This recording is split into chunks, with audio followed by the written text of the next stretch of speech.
दोस्तों, क्या हुआ जब एक नागिन का गुस्सा राजस्थान के छोटे से गांव वालों पर कहर बनकर टूटा। और सच्चाई जानकर आपके भी रोंगटे खड़े हो जाएंगे। दोस्तों, प्राचीन काल से ही ये प्रचलित है कि एक ऐसी नागिन होती है जो इच्छाधारी होती है, अर्थात जो किसी का भी रूप धारण कर सकती है। भारतीय सिनेमा में भी कई फिल्में इसके ऊपर बनाई गई हैं, जिसमें ये दिखाया जाता है कि इच्छाधारी नागिन कैसे पवित्र मणि की रक्षा करती हैं और अपने दुश्मन से बदला लेती हैं। इस घटना की शुरुआत होती है राजस्थान के सिरोही जिले से लगे हुए एक छोटे से गांव से, जहां पर विनोद नाम का एक व्यक्ति रहा करता था। विनोद बड़ा ही गरीब इंसान था। उसके पास कुछ गायें थी और कुछ बकरियां थी।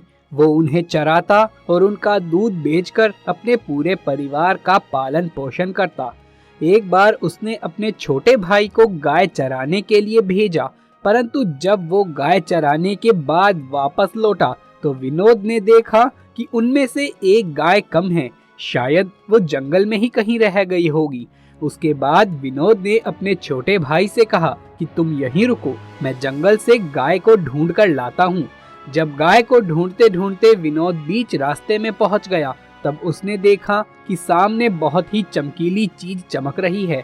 उसने सोचा कि ये जरूर कोई बेशकीमती हीरा होगा। उसने नीचे से एक लकड़ी उठाई और लकड़ी से चमकीली चीज को हिलाने लगा, परंतु उसे बिल्कुल भी अंदाजा नहीं था कि वो चमकीली चीज इच्छाधारी नाग की नागमणि थी। उसके लकड़ी से थोड़ा हिलाने के बावजूद भी जब वो चमकीली चीज बाहर नहीं आई, तो उसने 2-4 बार लकड़ी से उस पर वार कर दिया, जिससे उस इच्छाधारी नाग के सर पर चोट लग गई और उसी समय वो मर गया। जब विनोद को समझ आया कि ये तो नागमणि है और उसने एक इच्छाधारी नाग को मार दिया है, तो उसके पैरों तले जमीन खिसक गई। वो बहुत ही ज्यादा डर गया। उसने उस नाग को हिलाकर देखा कि क्या वो सच में मर गया है। वो वाकई में मर चुका था। विनोद ने उस नागमणि को अपनी जेब में डाला और भागकर अपने घर की ओर आ गया। उसने अपने घर में किसी को भी उस नागमणि के बारे में कुछ नहीं बताया और फिर उसने उस नागमणि को अपने हाथ में लिया और एक इच्छा जाहिर करी कि मेरी जो गाय जंगल में खो गई है वो तुरंत ही वापस घर आ जाए।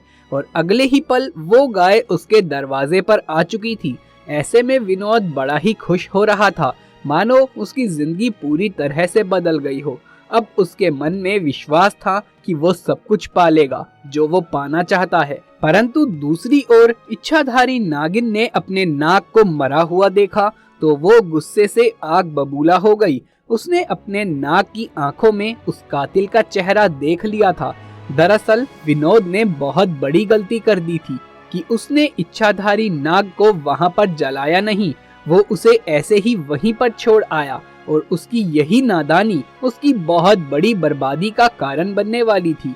धीरे धीरे विनोद ने नागमणि की सहायता से सारे सुख हासिल कर लिए और बड़े ही ऐशो आराम से वो अपनी जिंदगी जीने लगा। और इच्छाधारी नागिन अपने नाग की हत्या का बदला लेने के लिए बहुत तड़प रही थी, परंतु जब तक विनोद के पास वो नागमणि थी तब तक वो उसे नहीं मार सकती थी। इसीलिए उसने अपना रूप बदलकर एक बहुत ही सुंदर स्त्री का रूप बनाया और विनोद के गांव में आ गई। नागमणि होने के कारण विनोद बड़ा ही पैसे वाला इंसान बन चुका था। एक बार विनोद किसी काम से दूसरे गांव जा रहा था, तभी वो इच्छाधारी नागिन, जिसने एक सुंदर कन्या का रूप धारण किया हुआ था, उसके रास्ते में बैठ गई और रोने लगी। जब विनोद ने उससे उसके रोने का कारण पूछा तो उस स्त्री के भेष में नागिन ने कहा, मेरा नाम कविता है, मैं अपने पति के साथ पास में ही स्थित गांव में रहती हूँ, परंतु कल रात वो अन्य स्त्री के साथ शादी करके आ गया और मुझे मार पीट कर घर से निकाल दिया। अब मैं बेसहारा हूँ, लाचार हूँ। विनोद को उस स्त्री पर तरस आ गया और उसकी सुंदरता से विनोद बहुत आकर्षित हुआ। वो उसे अपने साथ घर ले आया। धीरे धीरे नागिन और विनोद में दोस्ती शुरू हो गई और दोस्ती इतनी गहरी होती चली गई कि विनोद को पता ही नहीं चला कि कब वो उस स्त्री के प्यार में फंस चुका है। एक दिन विनोद और कविता घूमने गए और एक जगह कविता ने विनोद से पूछ लिया कि तुम्हारे गले में ये क्या चमक रहा है। तो विनोद ने कहा कि ये तो एक मामूली सा ताबीज है। दोस्तों, आपको बता दें कि ये वही नागमणि थी जिसको विनोद ने ताबीज के रूप में अपने गले में धारण कर रखा था। फिर उस लड़की ने कहा, तुम मुझे थोड़ी देर के लिए ये दे सकते हो, मैं इसे पहनना चाहती हूँ। परंतु ये बात सुनकर विनोद बहुत चिढ़ गया और गुस्से में उस लड़की को बोला कि मैं तुम्हें ये नहीं दे सकता हूँ। इसके अलावा मुझसे जो मांगना चाहती हो मांग सकती हो। उसके बाद लड़की रूपी उस नागिन ने विनोद से कहा कि तुम तो पहले बहुत बड़ी बड़ी बातें किया करते थे कि मैं तुम्हारे लिए ये कर सकता हूँ, वो कर सकता हूँ, ये ला सकता हूँ, परंतु मैंने तुमसे ये छोटी सी चमकीली चीज क्या मांग ली, तुम उसे ही मुझे नहीं दे पा रहे हो।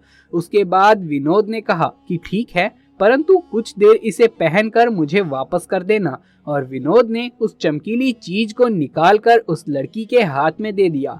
जैसे ही नागमणि इच्छाधारी नागिन के हाथ में आई, उसका स्वरूप बड़ा ही भयंकर और विशाल हो गया, जिसे देखकर विनोद कांपने लगा और इच्छाधारी नागिन ने उसे डस डस कर मार डाला और अपने नाग की हत्या का बदला पूरा किया।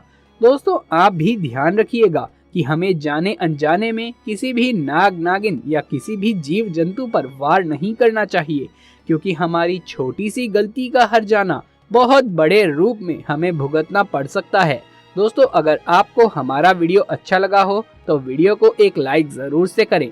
महादेव शिव के सच्चे भक्त कमेंट बॉक्स में हर हर महादेव जरूर से लिखें। यदि आगे भी ऐसे वीडियोस देखते रहना चाहते हैं तो हमारे चैनल को सब्सक्राइब करके पास वाले बेल आइकन को भी दबा लीजिए। जल्द मुलाकात होगी आपसे किसी अगली वीडियो में। तब तक के लिए आप सभी का धन्यवाद।